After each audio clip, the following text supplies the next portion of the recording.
up, just believe and you will succeed. Put the hours in, and you're bound to win. New year, new me, no fear, just be everything you wanna be. Write it down, what you see, don't give up, just believe and you will succeed. Put the hours in, and you're bound to win. Welcome back, fellow warriors, to the stage of history. My name is Cosmo Jazz, and we're back once again with the rubber. We're doing a bunch of videos today, so you're not going to see me in too much different clothing for a lot of these videos. Is what it is due to like working a couple jobs and also trying to fight eviction stuff and whatnot. But this is a special episode because we have a versus battle here. We have Hogwarts Witch SCP-239 versus SCP-939 with many voices. And it looks kind of like the lizard thing, which is one of my least favorite SCP things, but I've talked about that in another video, but I'm interested in seeing how this versus battle is apparently going to go. So, without further ado, let's do it. Viewer discretion is advised. The alarm lights blared throughout the cold halls of Site-118, bathing everything in an oppressive red glow. Hollow steps rang out across the metal floor as site security officers ran to and fro. Gunfire and desperate screams for help echoed through the endless chambers, interrupted by monstrous roars, Nice. as they passed. Get wrecked. Siggy heard none of that, however. When she woke up, the first thing that Siggy noticed was the darkness and the dead silence. She summoned her wand and whispered. Instantly, the tip wand glowed with a bright light, enough to illuminate the room. There she saw her drawings, her posters, her nightlight, just as she left it. The doctors didn't touch a thing. Siggy had always wanted to be a part of the fantastic world of Harry Potter. With a flick of her wand, she summoned her hat. With another flick, her clothes transformed into Hogwarts uniform. It gave her newfound sense of bravery.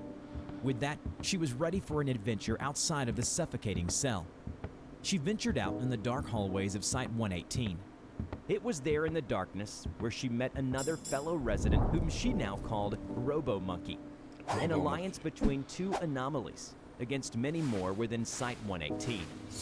Hello everybody, I'm the Rubber. Today, we bring you a tale from the SCP Foundation. Siggy and RoboMonkey were hungry, and food was amazingly sparse down here in the depths of the site. So we got incident, 2-on-1. They'd been living on scavenged goods for the past week, subsisting on nothing but chips and water every few days. And today was no different. Robo had broken yet another vending machine. They sat down around the dim light Siggy had casted on the wand and ate. The doctors. You must wanna. Interesting. So you, just want to see her?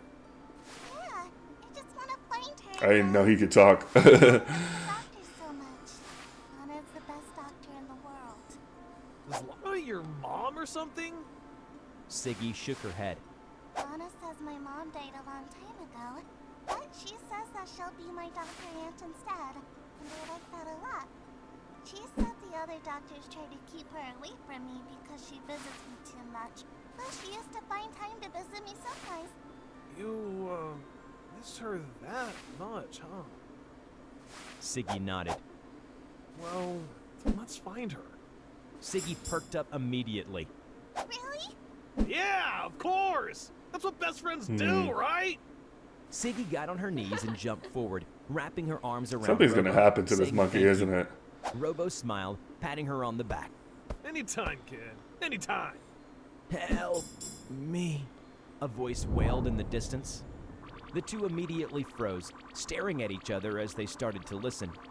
They heard a noisy breath down the hallway, followed by a nearly inaudible growl. Where Hell no. are you? Y'all need to bounce. Siggy mouthed, the reality of their situation sinking in again. He pointed at her hand. Get your spells ready, he mouthed. Then he curled his hands and raised them over his head. I'll scare them. Siggy shook her I head think y'all should run. she mouthed. Don't, you'll get hurt. Robo stuck out a thumbs up. Suddenly, the helmet that formed Robo's head morphed into the rotting head of a corpse, his body shrinking down to the dead body's emaciated proportions. His hands turned into claws, his face suddenly becoming infested with maggots. His left arm was gone at the elbow. It was, for all intents and purposes, a perfect recreation of one of the dead doctors in the dark hall. Don't you sweat it. I'll be fine. Have you forgotten what I am? I was born to be scary and cause as much fear as I can. That's right. I'm what these guys used to call SCP-2006. But no longer. From now on, I'll just be known as RoboMonkey the Terrible. I do not like where this is going. I'll go scare whatever the hell is out there and Oh, come no. back. Robo, stop! No! Siggy mouthed urgently, but he ignored her. He creeped forward on unsteady legs, Robo! both his arms drawn up to his sides in an attempt to look scary. He kept his steps silent. He didn't want to give away the surprise. Blood lined the floors of the hall outside, though they were Please let pristine nothing happen to earlier. this guy. All of a sudden, Robo began to feel that something was very wrong. He clenched his loose jaw and continued on forward, mindful to keep his steps light on the floor. Ahead of him, he saw the beast. Its back turned to him. It stood on all fours. Get its out of skull there, looking dude. More like a reddish film. It was long, hunched down over the ground, with what he guessed to be its head sniffing the floors. He saw the head as it lifted up with a silent creak, and he saw that it had no eyes. Spines lined its back, with small holes dotting each of them at the base. They seemed to move at random intervals with every second he looked at them. But what unsettled him was the lack of eyes, just flesh and bone where they're supposed to be. Then it turned its head to the side, unhinged its jaw, and out came the voice. "Help me," the creature screamed, its voice a horrible mix of a variety of people, all screaming the same few words. At that moment, Robo felt something that he had never felt before. He felt fear. He couldn't scare this. He never can. He took a step back, and another step, and another step. Slowly, silently, as he fell back to the cafeteria where Siggy waited. Then the creature sniffed the air and turned. Robo froze. He was only a few steps away from the cafeteria. If he can just get to the entrance, he can snatch Siggy and run as fast as his form's legs can take him. But then he looked forward, and the same petrifying horror went through him. The creature was slowly making its way towards him now. Head low, spines held high, red skin glinting in the dim light. Its teeth glowed crimson in the darkness, poking out of its mouth at different angles, long and deadly. "Help me," it screamed, far from the wails it had uttered earlier. "Please." Robo took Go help another step. yourself. "Where are you? Come to me." Just 2 more steps to the cafeteria. Then he stumbled and he fell. God. A thud sounding Damn on it. the floor. A terrible, critical mistake. Run, Siggy! Robo yelled, hoping that his voice will reach Siggy through the darkness. The creature screamed, its mimicry. Let's say, get up and run yourself. Robo came to his feet immediately, running as fast as he could in the opposite direction of the cafeteria. He could hear the monstrous footfalls pounding the ground behind him, ear-piercing screams slicing through the air from the creature's outstretched mouth. He willed his legs to be faster, to reinforce with more muscle and sinew to spur him forward and leave it behind. He ran through the hall. Can't you go like a forearms yourself and start going? Still in pursuit, screaming, crying, pleading for him to stop. Then he saw it, a room just to his left, a sign saying archives. He crashed through it with all of his might, bringing down his entire weight on the door.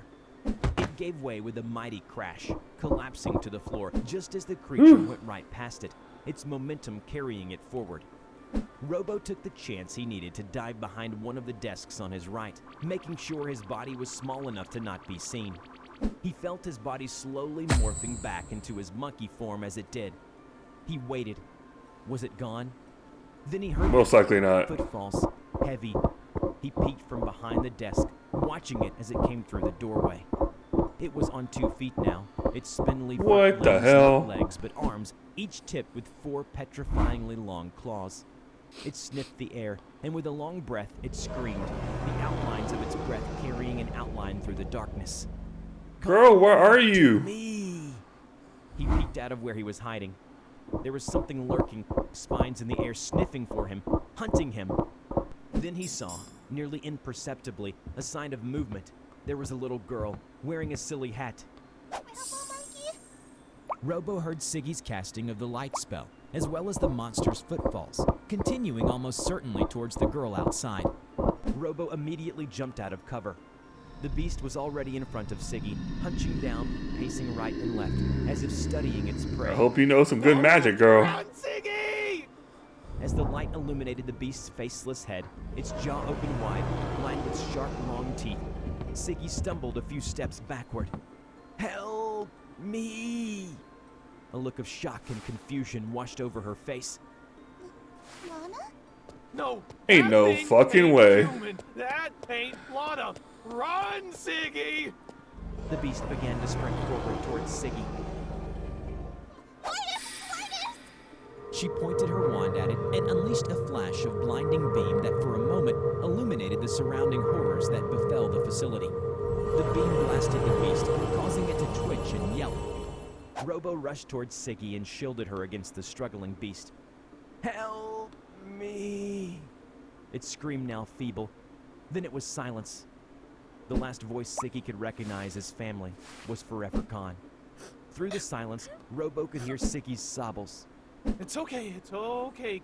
It's okay. That's fucked up. He could hear Siggy's choking and repeated muttering of Lana's name. I killed Lana. Robo Damn. pulled back, hands firmly gripping Siggy's shoulder. No, Siggy, that thing's not Lana. It's not human at all. It's... Siggy looked down, defeated. Robo then looked at the dead beast, then at the crying girl who couldn't stop staring at it with a blank expression. He realized that it was her first time using that spell. I've never casted that spell before. Lana wouldn't let me. I'm sorry, kid. You did what you had to do, Siggy. Now we've got to go. Robo gently wiped her tears before picking up her wand, still lit, and gave it to her. You're a strong girl, Siggy. You can do this. Siggy wiped her face and took the wand, then sniffed one last time. Okay, RoboMonkey. Let's go on an adventure right out of here. Damn. That sucks. I just knew something was gonna happen to RoboMonkey. It's like, oh, please do not let something happen to this man. It's actually kind of like this guy. But nah. So, I'm guessing it ate her, and it isn't her. I could be wrong, because it was clearly saying it was different voices that it was hearing throughout its talking and whatnot. So I'm guessing it killed her and took her voice. Now, if it was her, that's really messed up. The only person that really cared for her, she ended up having to kill. And for what reason? What made her look like that, if that is the case? But I'm going to go with the fact that it ate her and she got revenge. It makes better in my head canon that way. But what did you guys think down in the comment section below? Thank you guys for watching with me. If you like what you saw, please hit the subscribe button, as we are trying to hit 500 subscribers by the end of the year. And as always, take care, stay safe, and let's kick 2023's ass.